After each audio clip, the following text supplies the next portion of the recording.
ഇവിടെ നാദാപുരത്ത് തന്നെ ഇദ്ദേഹം സലഫിയുമായി സംസാരിച്ചപ്പോ അയാളെ ക്ലിപ്പിൽ വരെ വഞ്ചന നടത്തിയ ആളാണ് സാക്ഷാൽ പേരോട് സഖാഫി. ഞാൻ അതിനു വേണ്ടി അയാളോട് വാദിച്ചിട്ടുള്ള കാലം. ഒരിക്കൽ അയാൾ പ്രഭാഷകരുടെ മീറ്റിംഗ് നടക്കും എന്നോട് പറഞ്ഞു, നാദാപുരത്തെ പ്രത്യേക രംഗങ്ങളൊക്കെ നിങ്ങളെ പ്രസംഗത്തിൽ കേൾപ്പിക്കണം. ഞാൻ പറഞ്ഞു, ഏതാ കേൾപ്പിക്കേണ്ടത്? അപ്പൊ അയാൾ പറഞ്ഞു, ഞാൻ സലഫിയോട് ചെരുപ്പടക്കാൻ പറഞ്ഞു, നിങ്ങൾ കേട്ടിട്ടില്ലേ? ഞാൻ പറഞ്ഞ കേൾപ്പിക്കാൻ പറ്റില്ല, പൊട്ടത്തരാണ്. ഞാൻ ആ രണ്ടും കേട്ടതാ. അതിന്റെ പേരിൽ നിഷ്കളങ്കരായ ആളുകൾ സുന്നത്ത് ജമാഅത്തിനെ വരെ തെറ്റിദ്ധരിച്ചിട്ടുണ്ട്. ആറ്റിങ്ങൽ മുഖാമുഖം, ആ ആറ്റിങ്ങൽ മുഖാമുഖത്തിൽ ഇദ്ദേഹം പ്രസംഗിക്കുന്ന ഒരു പ്രസംഗമുണ്ട്. ആ പ്രസംഗം ഞാൻ ആദ്യങ്ങളൊന്ന് കേൾപ്പിക്കാം. അതില് അയാളൊരു ആയത്ത് ഓതുന്നുണ്ട്. അവിടെ നിന്നാണ് വിഷയം.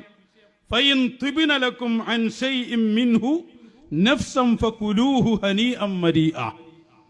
ഈ ആയത്ത് ആറ്റിങ്ങൽ മുഖാമുഖത്തിൽ പേരോട് ഓതുന്നുണ്ട്. ആയത്തിലുള്ളത് എങ്ങനെ? ഫൈൻ തിബ്ന ലക്കും അൻ ശൈഇൻ എന്നാണ്. പേരോട് അവിടെ ഓതിയത് എങ്ങനെയാണ്? മിൻ ശൈഇൻ എന്നാണ്. അന്ന് പോയി മിന്ന ഓതിയത്. സ്വാഭാവികമായിട്ട് സംഭവിക്കാം. ആ രംഗം ആദ്യങ്ങൾ കാണി. നല്ല സന്തോഷത്തോടെ വല്ലതും തന്നാൻ വല്ലതും നിങ്ങൾക്ക് സന്തോഷത്തോടെ തന്നാൽ അപ്പോ ഇയാൾ ഓതിയപ്പോ മൊത്തം തെറ്റിപ്പോയി.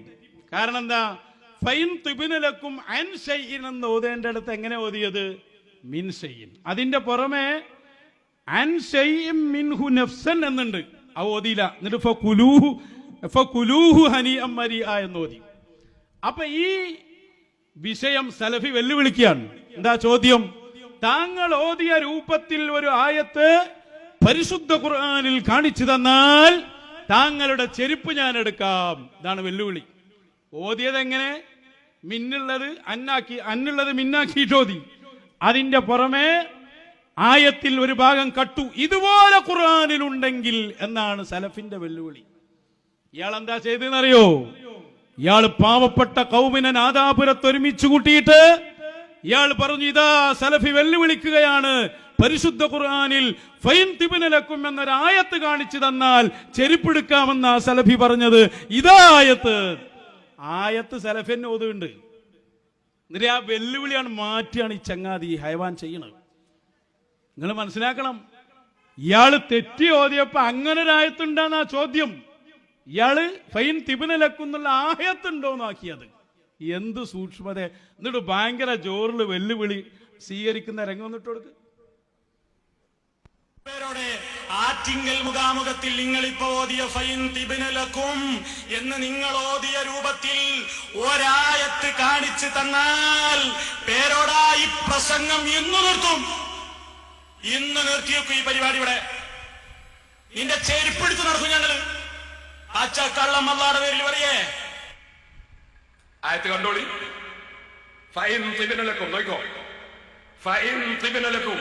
എടുക്കടോ ചെരുപ്പ്? എടുക്കാൻ പറ്റില്ല. എങ്ങനെ എടുക്കാനാ ചെരുപ്പ്? അപ്പൊ ആ സലഫിന്റെ ആ ഭാഗം മാത്രം കേട്ടു. ഫൈൻ തിബ്ന ലക്കും എന്ന ആയത്ത് ഖുർആനിലുണ്ടെങ്കിൽ ദാ നോക്കി, ഫൈൻ തിബ്ന ലക്കും, എടുക്ക് ചെരുപ്പ്. ഞാൻ അയാളോട് മുഖത്ത് നോക്കി പറഞ്ഞിട്ടുണ്ട്, ഇത് നിങ്ങളുടെ പ്രവർത്തകർ സലഫിന്റെ പ്രസംഗം കേൾക്കാത്തത് കൊണ്ട് താങ്കൾ രക്ഷപ്പെടുന്നതാണ്. ആ പൊട്ടത്തരം ക്ലിപ്പിട്ട് പറയാൻ എന്നെ കിട്ടൂല. ഞാനും അയാൾ ആദ്യം തെറ്റിയ വിഷയം അവിടെയാണ്. തോന്നിവാസ ചെയ്ത് പാവപ്പെട്ട സുന്നികളെ പറ്റിക്കാൻ അയാള് തെറ്റി ഓതി. അത് പറഞ്ഞാ പോരെ ആളുകളോട്, ഞാൻ തെറ്റിയതാണ്, അതിങ്ങനെ ഓതണ്ടി, എന്നിട്ട് അവിടെ പോയിട്ട് ആളാകാൻ നോക്കുക. അങ്ങനെയാണ് പലരെയും നിങ്ങൾ വഹാബികളാക്കിയത്.